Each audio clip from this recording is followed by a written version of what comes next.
move on to the next spot. Don't paint it on like you're painting a barn. Swirl it and leave it alone. Treat each square as a separate area. Therefore, it gives each square or area its own personality. It's not exactly like the one next to it, even though it's the same color and texture. Work small areas and work in sections, keeping the brush in constant contact with the surface in a continuous motion.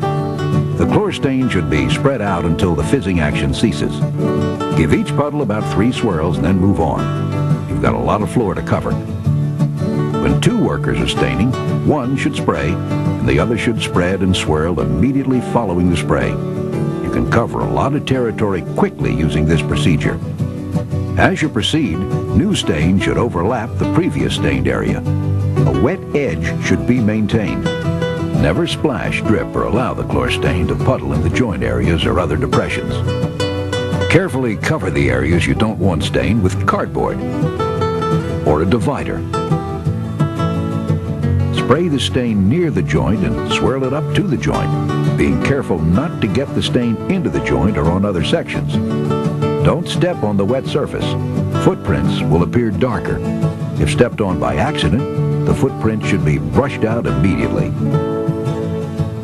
To add additional character and the appearance of imperfections of the surface, today we're using iron sulfate and spreading it just a little into the wet surface. This adds a bit of a natural-looking speckle to the design.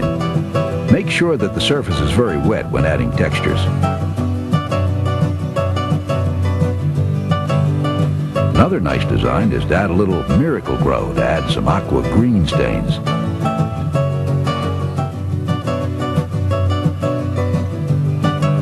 One of the most unusual but attractive textures can be achieved by adding an absorbent breakfast cereal to the surface.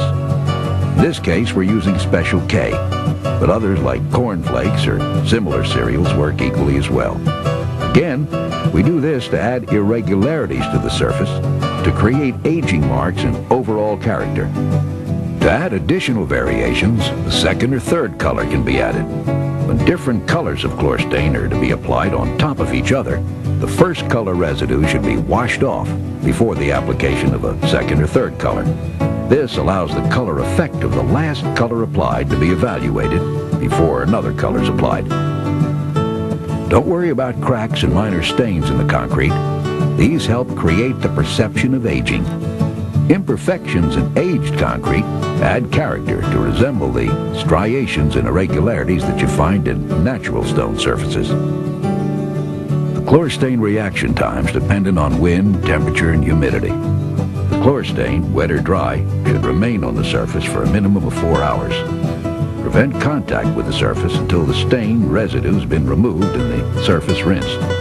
All residue must be removed by wet scrubbing with water and a stiff broom. The surface must be rinsed clean. Be sure the runoff doesn't stain adjacent areas or harm plants.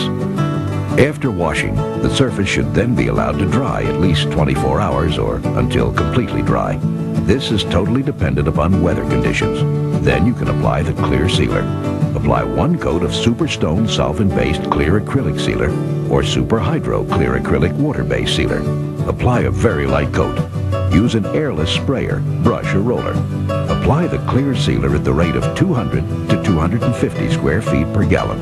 Allow an overnight dry and apply a second coat.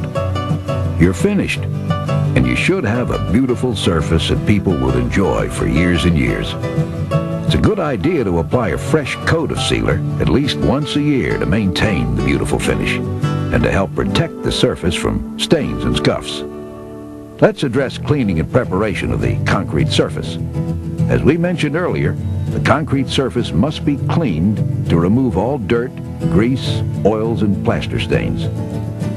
Previous coatings, water repellents, and adhesives should be removed with a scraper or commercial paint stripper. And remember, never acid wash the area you're going to stain. We're using a standard electric floor buffer with a stripping pad. Pour on the stripper and start buffing, working the areas severely stained the most. Be careful, the floor is now extremely slick. When finished buffing, add water and continue to buff. Then wash the area thoroughly and broom scrub clean. Let it dry and you have an area that's ready to be stained. We've walked you through the steps to a beautiful Superstone Chlor-Stain finished floor or surface. Experimentation, skill, and practice are needed to access the multitude of patterns and colors possible.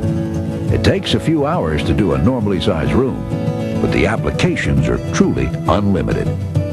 Anybody can do it once you've learned the tips and techniques. Superstone's Chlor-Stain adds age and character to your interior and exterior designs that will last longer than a lifetime.